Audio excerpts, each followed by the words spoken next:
Hi, this is Gail with Beaded Jewelry Diva, and today we are going to learn how to do the Dutch spiral. Now, the Dutch spiral is kind of a cousin to the Russian spiral, which you've seen my video on Russian spiral, and it's similar also to a peyote spiral. And what I'm going to show you today is just how to do the basic pattern. I'm not going to teach you a project, so it's just going to be how to do the stitch.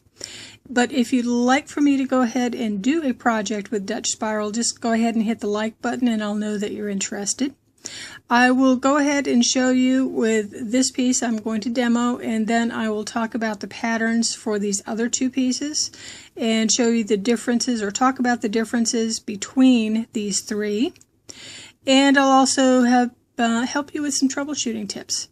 So you ready? Let's go get started. Let's take a look at the supplies we'll need. I have some size 8 seed beads in black and white. I have some size 11 seed beads in gold and blue. I have a needle which I have threaded with 6-pound fire line. My needle is a size 11. You could use a 10 or a 12 if you like. And I have a pair of scissors. Let's get started. I've started by using the following sequence, which is a black, a white, a black, a gold, and a blue. So that's my starting sequence. I am going to put my needle through all of the beads again. And this is going to form somewhat of a circle.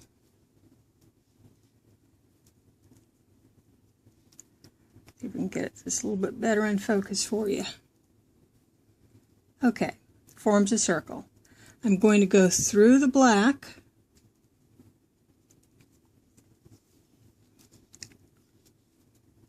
so I know it's kind of hard to see, but my tail is coming out of the black and my thread, my working thread, is coming out of the other side of the black. Now what I do is pick up one black, because that's where I'm coming out of. I'm coming out of a black, so I pick up a black, go through the white. So it's going to kind of sit off a little funny to the side, but that's what it's going to look like. Now, since I'm coming out of a white, I'm going to pick up a white and go through the next black.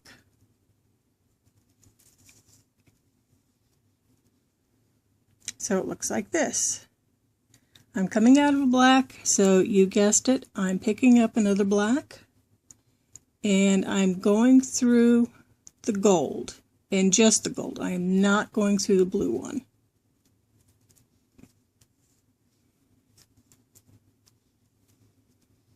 Whoopsie daisy. See if I can get this taken care of. There we go. What I've done is I had a piece of thread caught in there. Okay, I'm just through the gold, and now I'm going to pick up a gold and a blue. No, a gold and two blues.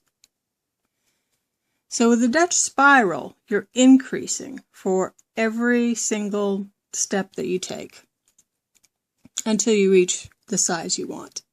See if I can get that tail out of the way. So I'm not going into this black, I'm going into the black that's up. So you may recognize this. It may start looking to you like a tubular peyote spiral. And guess what? It pretty much is. Oh gosh, this tail is just getting in my way. Let's see if I can do something else with it. Okay. Now if we hold it tight, you can see where I'm coming out of the black. So in true spiral fashion, I'm going to pick up a black, go through the white,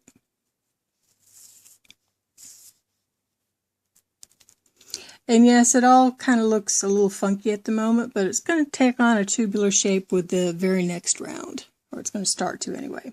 I'm coming out of white, I'm picking up a white and going through the next black.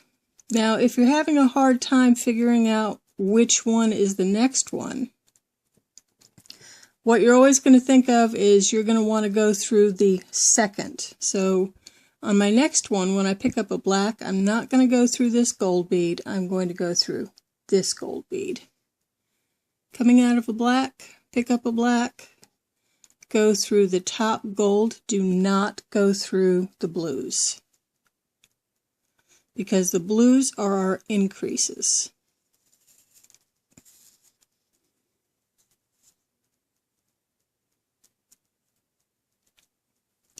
Okay. So I'm coming out of gold, and I'm going to pick up a gold, and last time I picked up 2 blues, so this time I'm going to pick up 3 blues. Always assuming that I can see them. So I've got 3 blues on, and where am I going through? I am going through the second black.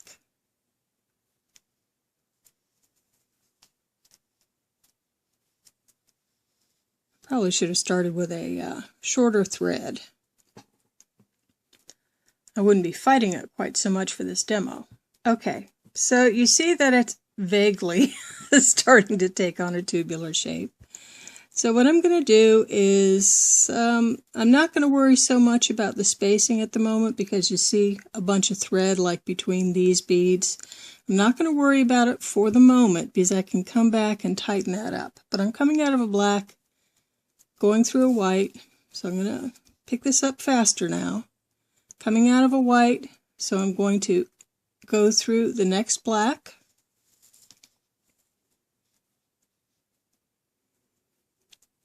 Going to pick up a black, since that's where I'm coming out of, go through the next gold. And guess what? This time we're picking up 4. So pick up a gold, don't forget the gold, since you're coming out of one. And then pick up, this time we've got 4 blues. 2, 3, 4. 4 blues. And I'm going through the second black.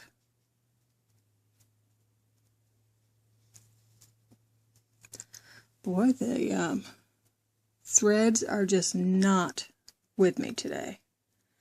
All right, it looks still a little funky. Now what I'm going to do is I am going to go off camera, and I'm going to start adding a few more beads.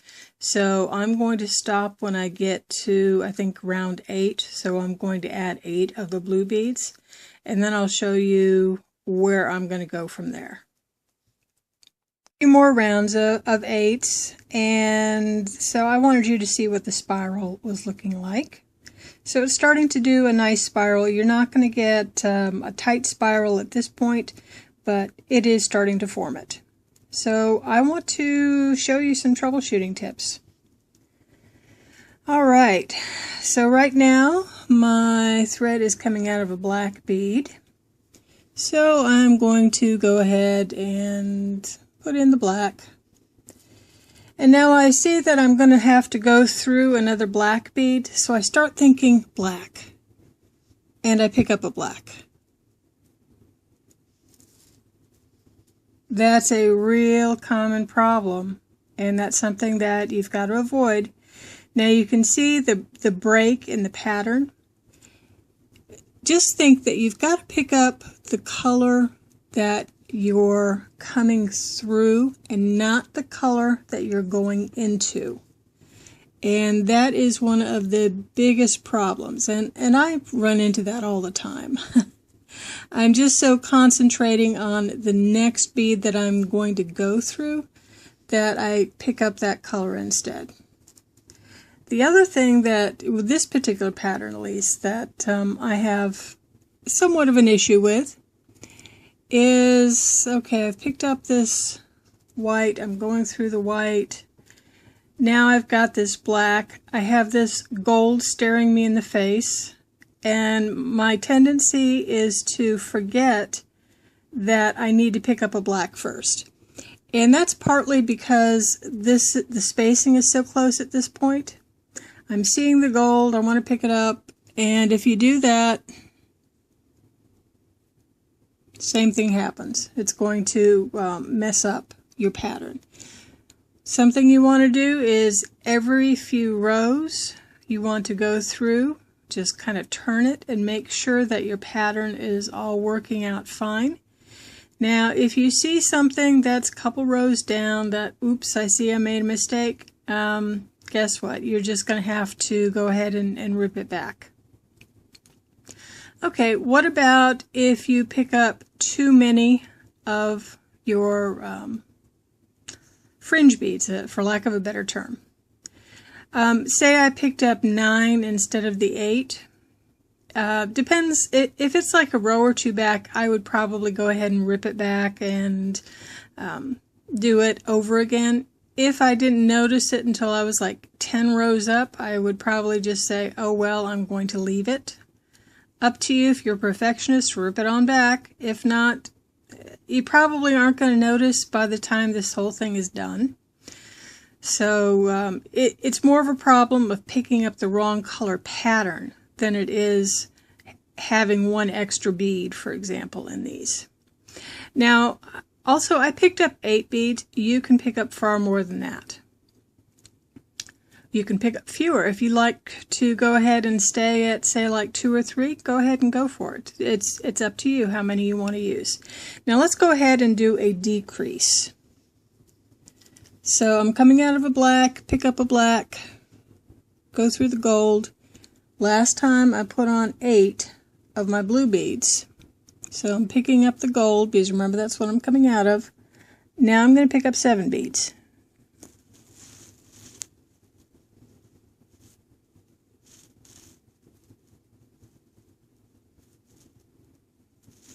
Okay, I've got 7. Going through the black. And of course, you know the whole mantra. Pick up whatever color you're coming out of.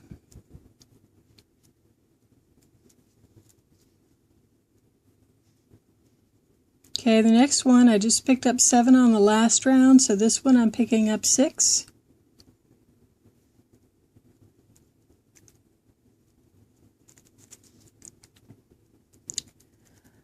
I hope you're enjoying this video. If you do, please give it a like, and if you want me to do a whole project with Dutch Spiral, please go ahead and give it a like, and that way I know that you're interested. So I've got 6 now that I've picked up. Okay, now what I'm going to do is I'm going to go ahead and do decrease until I get to like 2 left, and then I'll show you how to end it up. And then we're going to talk about different patterns. Alright, so I'm at to the point of my last round was 3 beads, so this one's going to be 2, coming out of a gold, pick up a gold. And that's another thing that I sometimes forget to do, is I forget to pick up that first gold.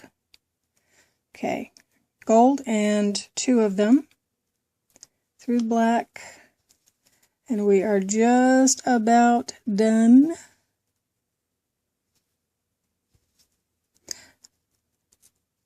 One thing I also want to mention is if you're first learning how to do this, it's easier to use Fireline than it is to use a regular beading thread.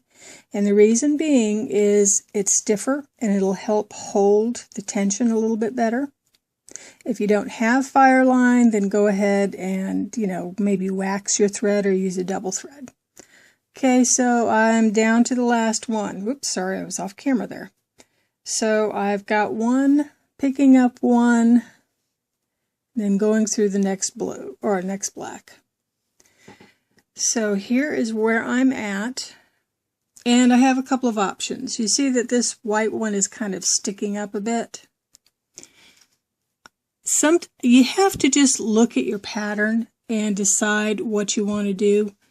I'm going to go ahead and put another black in there, because I think that probably finishes it off a little bit better. And I don't know, maybe I'll pick up a white as well. Now, did you catch that? I have a goof in the pattern. Points for you if you caught that one. Alright, since it's at the end, I'm not going to worry about it, but if it was real, I would be ripping it back. So what I'm going to do now is, since it's my end, I'm just going to go through all the beads in the round. And I'm going to tighten this up. Now at this point, you probably already know what kind of a clasp that you want to put on. But we'll leave that for a project.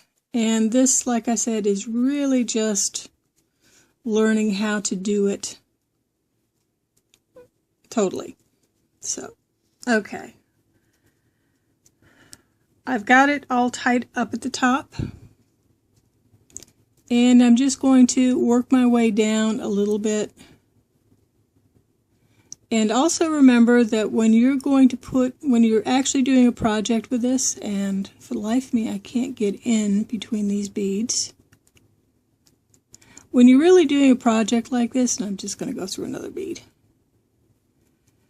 you always want to end your thread before you put on the clasp. So do your thread, tuck it in, finish it off before you put on the clasp. The reason being is this can unspiral very easily. If you go ahead and use this to go ahead and put on your clasp, then if the clasp breaks, you may unspiral. So normally what I would do is I would go down through here and start putting in half hitches. So I'll just go ahead and put in one. Now normally I would do maybe 4 or 5 half hitches, go through another few beads. My last half hitch would probably be on one of the blue beads. But there you go. Now for this end, I would just go back, I would thread my needle on here, and I would go ahead and tighten up the spirals. Okay, here are 2 more patterns for you. Now this one I did on thread. I think it was KO thread that I used. And it was extremely loose when I did it. I had a hard time keeping the tension. But you can see it's all spirally right now, so what did I do? Well, you can see that there is a line of gold beads, and I just took my needle and went down through all the gold beads. And that went ahead and increased the tension to give me the more fluffy look. Now with thread, you are going to get a drapier look with the bridge beads than you would with Fireline. But the thing about the thread is if you're going to use this as a bracelet, this could get caught on things and you could lose your bracelet. So what I would suggest is if you are going to use thread, go ahead and double it. So that would be the best idea. So for this pattern, what I used is a white, a black, a gold, and a red. So let's get this closer. So white, black, gold, and red. So that's this pattern. Alright, so let's talk about the next pattern.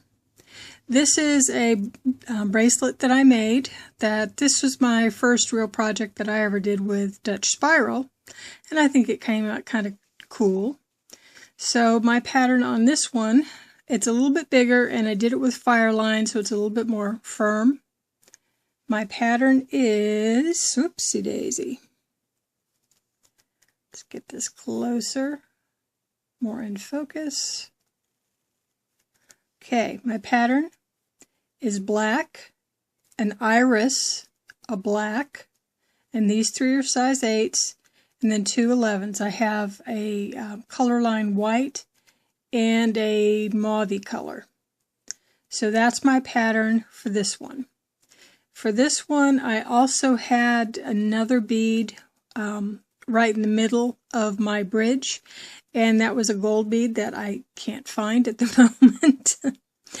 But this one has, for the bridges, this has 5 beads, then the gold, and then another 5. So it's a total of 11 on my bridges. And on this one, my bridges were also 11. but as you can tell, it's much drapier. So there you go. That's how to do Dutch spiral. It's pretty easy, and it works up relatively quickly. So if you've enjoyed this, again, go ahead, give it a like if you'd like to see me do an actual project out of Dutch spiral. I hope that you will also subscribe to me on YouTube if you don't already do so you never miss another video. And I also hope that you visit me at my website, www.beadedjewelrydiva.com. And I'll see you later, and happy beading!